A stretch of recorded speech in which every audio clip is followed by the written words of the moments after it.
Hola, ¿cómo están? Este es el inicio de una serie de videos que forman parte del curso de SQL que dicta la Facultad Politécnica de la Universidad Nacional. Soy la profesora Carmen Martínez y voy a estar guiándoles por el transcurso de este curso a través de los diferentes módulos. Vamos a introducir el curso conociendo qué son las bases de datos y particularmente aquellas que pertenecen o corresponden al modelo relacional. En primer lugar, una base de datos es básicamente un archivo que contiene datos que son relativos a un tema determinado. Estos datos están entre sí relacionados y constituyen una información significativa para un individuo o organización. Por ejemplo, aquí vemos que existen bases de datos de recursos humanos, cuentas por pagar, contabilidad general, etc. Y todas estas bases de datos tienen como característica que existen o que reúnen un conjunto de datos tales como, por ejemplo, en recursos humanos, las personas que forman parte de una organización, sus movimientos, sus beneficiarios, la bonificación que reciben, el rol en el que participan dentro de la organización. Y esta información es utilizada, procesada para lograr algún propósito. Una característica importante en las bases de datos es que no son simples archivos tales como un Word o un Excel, ya que están administradas por un sistema gerenciador de base de datos. Un sistema gerenciador de base de datos no es otra cosa que un software especializado que tiene por propósito mantener una base de datos, o sea, estos archivos de datos, pero de una manera integrada, compartida y persistente. Integrada porque los datos están almacenados no de cualquier manera, sino respondiendo a ciertas reglas tales como la integridad y la no redundancia. Compartida porque al almacenarse en una base de datos, cualquiera que tenga acceso a ellas puede acceder.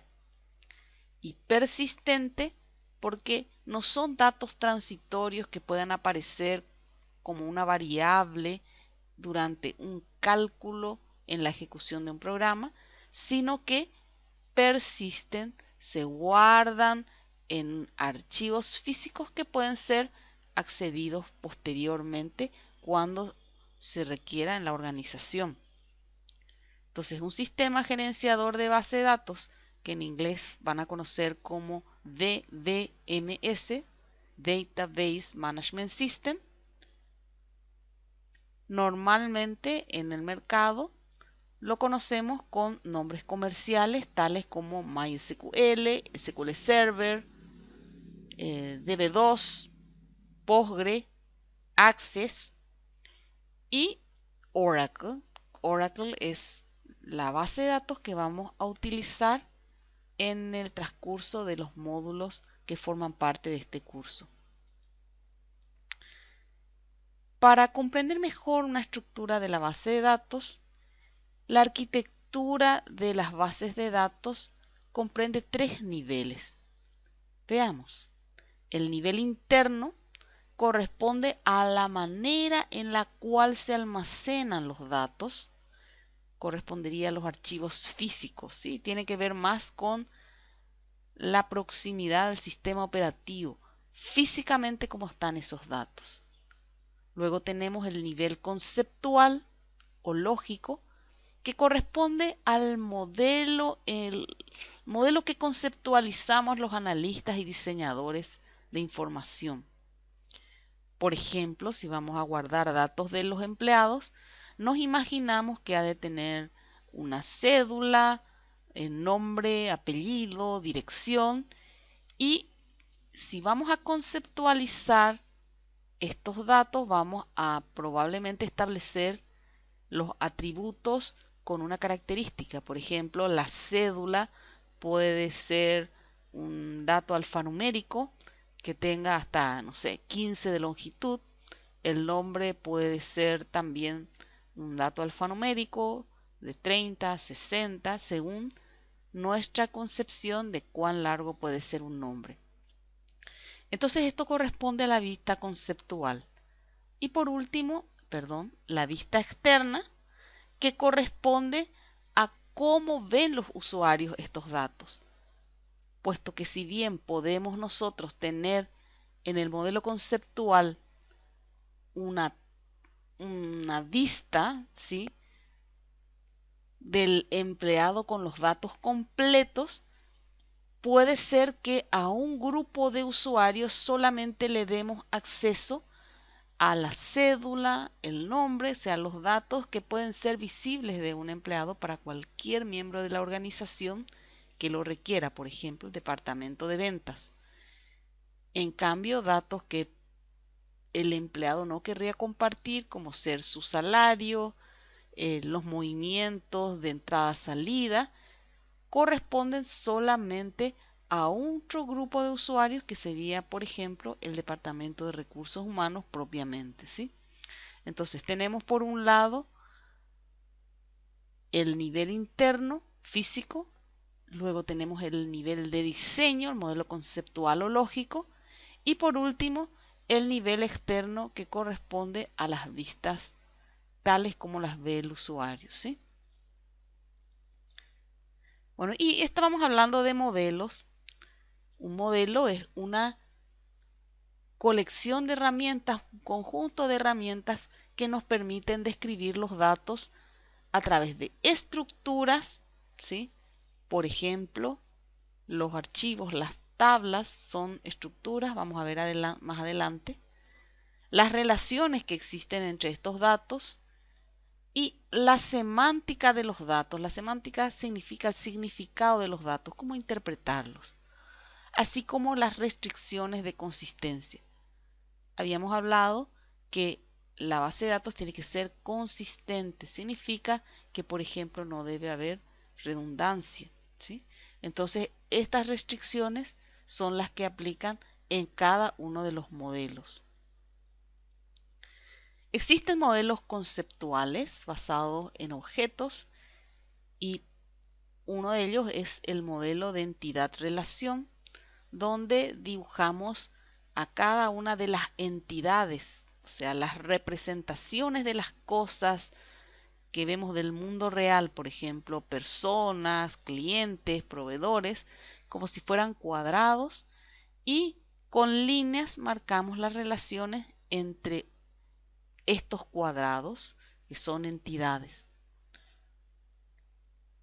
Otro modelo conceptual basado en objetos es el modelo orientado a objetos propiamente. Existen otros, pero estos son los principales. Y por otro lado están los modelos lógicos de implementación basados en registros. Significa que un modelo que simplemente constituye un dibujo, algo así como el plano de la casa, se convierte luego en un modelo de implementación más próximo a la realidad. Y es algo así como la maqueta, ¿sí? Por un lado tenemos el diseño arquitectónico y por otro lado tenemos la maqueta, que viene a ser el modelo de implementación. Y entre los modelos de implementación tenemos el modelo relacional extendido, existe también el modelo orientado a objetos, que viene a ser implementaciones de este modelo conceptual. Particularmente nos vamos a concentrar en el modelo relacional, para el cual fue diseñado, generado posteriormente el SQL. Vemos acá la manera en que un modelo que está en la mente de un usuario, de una persona, de un cliente, pasa a un modelo conceptual, modelo de entidad, por ejemplo, relación, luego al modelo que es de implementación. Acá son tablas como las podemos ver. Y por último, la implementación misma a través de los archivos físicos. Y esto corresponde prácticamente a los tres niveles que son el modelo como lo ve el usuario, el modelo lógico que viene a ser el modelo de entidad y el modelo de tabla, y por último el modelo físico o interno. Bueno, y volviendo al modelo de datos relacional, es el punto clave de este curso. El modelo de datos relacional fue propuesto por el doctor Edgar Frank Codd en 1970, cuando él lanzó un paper denominado un modelo relacional de datos para grandes bancos de datos compartidos, ¿sí? A Relational Model of Data for Large Shared Data Banks. Esta fue la base para la aplicación de un sistema de gestión de base de datos relacionales. A partir de acá, de este paper, de esta publicación del modelo relacional, surgieron los modelos de implementación. Este modelo, que fue concebido por el Dr. Codd, contiene, como cualquier otro modelo, componentes de estructura, las reglas de funcionamiento, las operaciones y reglas de integridad, que son las que gobiernan las funciones que permiten hacerse entre estas estructuras de manera que se pueda garantizar la consistencia. Recuerden que una base de datos tiene que ser consistente. Bueno, y el modelo relacional se fundamenta en el uso de relaciones. Estas relaciones matemáticamente se representan como, tienen su representación a través de una R y entre paréntesis los conjuntos de atributos. De manera conceptual podemos traducirlo en tablas, ¿sí? Entonces, las relaciones que en forma lógica son conjuntos llamados tuplas se representan de manera más simplista en tablas bidimensionales que están compuestos por registros, que cada uno de los registros correspondería a la tupla, y columnas también llamadas atributos o campos. Entonces, la base del modelo relacional son las relaciones que lógicamente representamos como tablas bidimensionales con columnas y filas, y en el modelo físico esto serían los archivos. Las tablas se componen de tuplas, o esta relación se compone de tuplas que lógicamente serían las filas de las tablas. Acá tenemos sombreadito cada una de las filas, y en el modelo físico se traducen como registros, ¿sí? Y por último, los atributos, que en estas bases de esta representación lógica de las bases de datos relacionales vendrían a ser las columnas, ¿sí? Están pintaditas, y estas columnas corresponden en el modelo físico a un campo, ¿sí? Entonces, cada uno de estos atributos que están en la columna son llamados campos. Entonces, veamos acá un ejemplo. Tenemos en un sistema de ventas, por ejemplo, podemos tener una tabla de artículos que tiene su identificación, nombre, unidad de medida, precio, y a partir de ahí las tuplas o filas que componen la tabla. Entonces tenemos por un lado las filas que corresponden a un registro o tupla, y las columnas, cada columna es un atributo o campo. Entonces, por ejemplo, una fila está compuesta de 1, 2, 3, 4, 5 atributos que son la identificación, el nombre, la unidad de medida, el precio y el porcentaje. hay que distinguir muy bien que un esquema es la definición de las tablas y qué tipo de información puede ser almacenado dentro de ellas. Entonces, en un esquema lo que vamos a tener es la definición de una tabla con un nombre y de las columnas que las conforman. ID, que va a ser un campo que va a tener solamente números, el nombre, que va a tener datos alfanuméricos, la unidad de medida, que también va a ser alfanumérica, y por ahí tiene algún tipo de restricción, solamente determinadas unidades de medida, el precio y el porcentaje de IVA. Una instancia, en cambio, se puede definir como el contenido de la tabla en un momento dado. Entonces, acá tenemos la representación del modelo del esquema y una instancia en particular en un momento dado que está dado por estos productos, estas filas que corresponden a la tabla, como digo, en un momento dado. Bueno, y veamos ahora las características de estas tablas. Cada fila de datos, ¿sí?, es identificada de forma unívoca por una, o pueden ser más de una columna, lo cual se denomina clave primaria, ¿sí? Acá tenemos entonces que para identificar a las ventas tenemos la clave primaria ID. En la tabla de artículos también tenemos el ID o identificación. Y en la tabla de línea de detalles tenemos el ID que corresponde a la venta y el número de ítem. La otra característica es que cada una de estas tablas está relacionada, ¿sí?, con la otra a través de una columna que representa al APK en la otra, ¿sí? Es una columna que tiene el valor del APK. Entonces, en este caso, tenemos una clave extranjera o foránea. Para estar relacionando la venta con la línea de detalle de ventas, en la línea de detalle de ventas tenemos el ID de ventas, ¿sí? Entonces, estos artículos que están en la línea de detalle de una, llamémosle factura, corresponden al número 1, la APK en la tabla ventas. Y los artículos también tienen su identificación que se corresponden al APK en la tabla de artículos.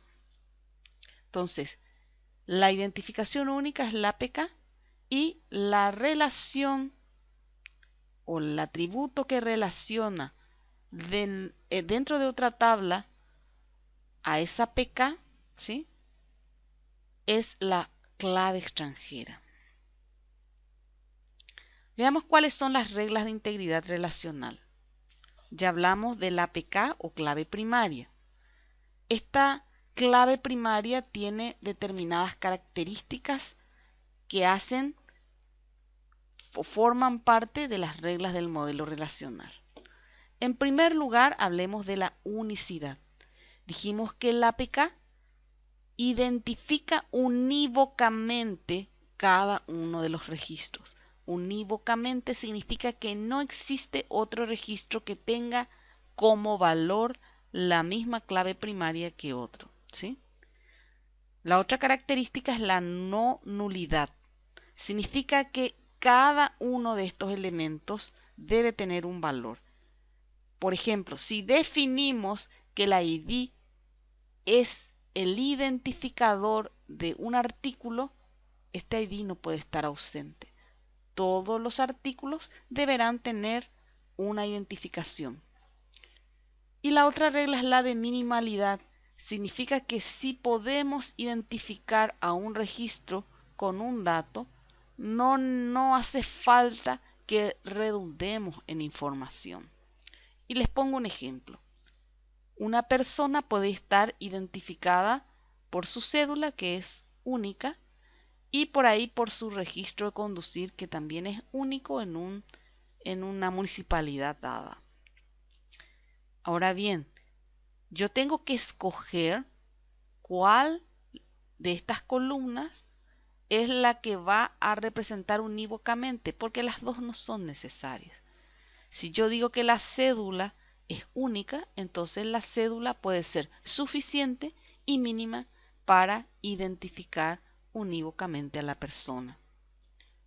La restricción de integridad referencial, ya mencionamos, significa que los atributos que están en la tabla relacionada deben emparejar con un valor de clave primaria en otra tabla.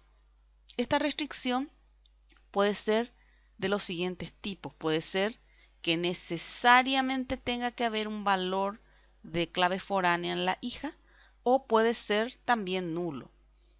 Por ejemplo, si yo tengo una tabla de empleados y tengo la identificación de la ciudad que representa a una tabla de ciudades, y esa identificación corresponde a la APK de la tabla de ciudades, puede que un empleado no tenga el dato de ciudad. En ese caso es nulo. En el caso de la línea de detalle de ventas, no es posible admitir que exista una línea de detalle que no tenga su cabecera de ventas. Y ahí sí debe ser restrictivamente no nulo el valor del identificador de ventas en la tabla de línea de detalles. La restricción de columna dominio o dominio significa que defino un tipo de datos de una columna y los valores en esa columna deben corresponder a ese tipo de datos. Por ejemplo, no puedo admitir que el precio tenga valores alfanuméricos. También está la restricción de obligatoriedad. Yo puedo declarar que una columna necesariamente debe tomar un valor, como es el caso del identificador de ventas en la tabla de línea de detalles, ¿sí?, que estábamos mencionando. Y por último podemos hablar de una restricción de verificación o chequeo, que normalmente es una verificación que da el usuario y nos permite definir ciertas reglas de negocio. Por ejemplo, podemos decir que el valor del porcentaje de un artículo correspondiente al IVA puede tener solamente un grupo de valores, 10, 5 o quizás 0%. Veamos en este caso, ¿sí?, tenemos la APK y la FK, ¿sí? La APK es la identificación única, la FK corresponde a la relación o los atributos que representan a la relación con la APK en la otra tabla. Tenemos la restricción de not nulo. Decimos que en este caso el nombre siempre debe tener un valor. La restricción de dominio, podríamos decir que el precio debe ser solamente numérico. Y en la restricción de chequeo, el ejemplo que les di, que el porcentaje de IVA solamente puede tener los valores 0, que significa que no tiene IVA, 5 o 10. Y estas reglas todas se definen a nivel de la base de datos y se llaman reglas de integridad relacional. Bueno, y veamos cuáles son las operaciones del modelo relacional. Existen operaciones de mantenimiento o actualización, que son la inserción, el borrado y la modificación.